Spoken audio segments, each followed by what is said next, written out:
गवार जिठानी मॉडर्न देवरानी। अर्पिता की शादी राकेश से तय होती है, जो एक सरकारी नौकरी करता था।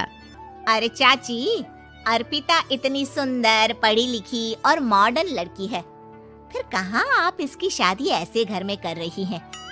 अरे लड़का सरकारी नौकरी करता है, इंजीनियर है, खूब कमाता है, खूब मेहनत की है लड़के ने इस नौकरी के लिए।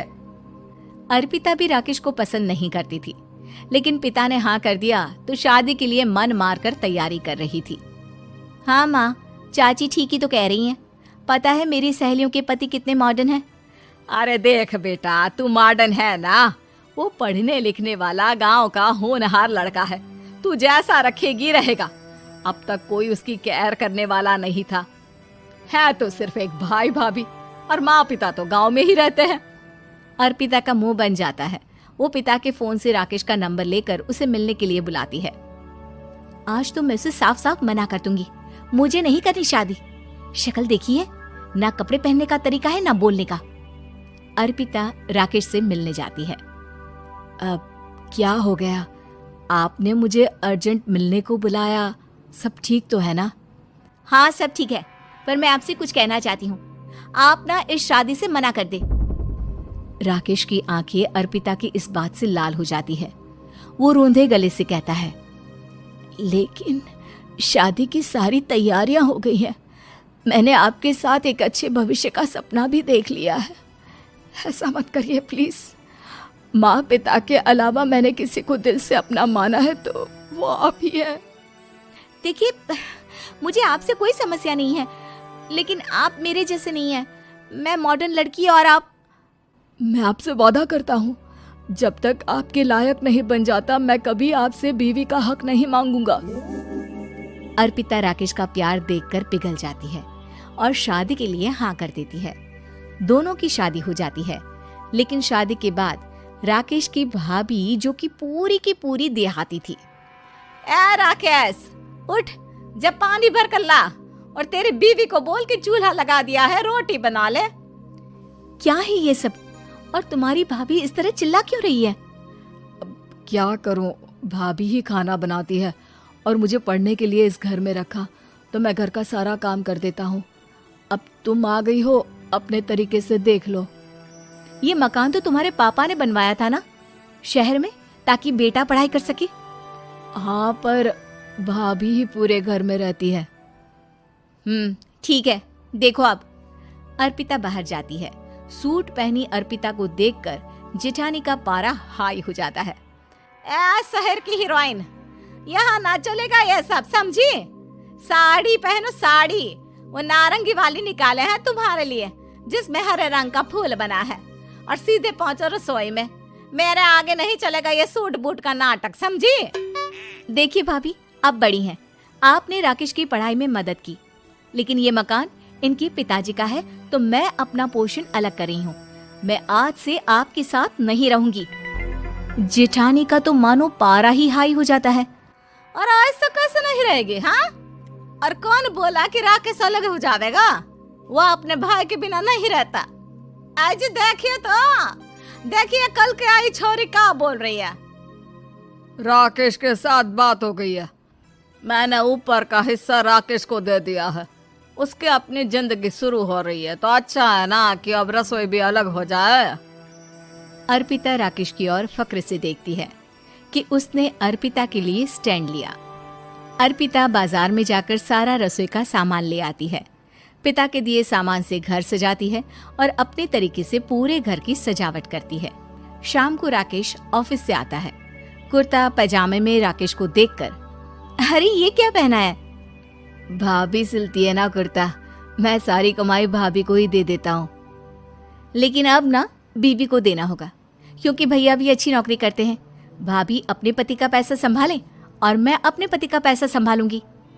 तभी भाभी आ जाती है। अरे देखो, बहुत हो गया। हाँ, अलग रहने तक तो ठीक था, लेकिन पैसा हम एक फूटी कौड़ी नहीं देंगे। बचपन से तुम्हारे पति को हमने पाला है, उसका हिसाब दो। अच्छा, हिसाब चाहिए? कितना पढ़ी हैं आप जो आपको हिसाब चाहिए? बड़े भाई हैं उनकी, जिन्होंने उन्हें पढ़ाया लिखाया, वो हिसाब मांगेंगे तो जरूर दे दूंगी भाभी। अरे देख, हाँ, अगर तूने पढ़ाई की है तो मैं भी अंगूठा छापना हूँ। अरे 5 की रात तक पूरी पढ़ाई की है, समझे?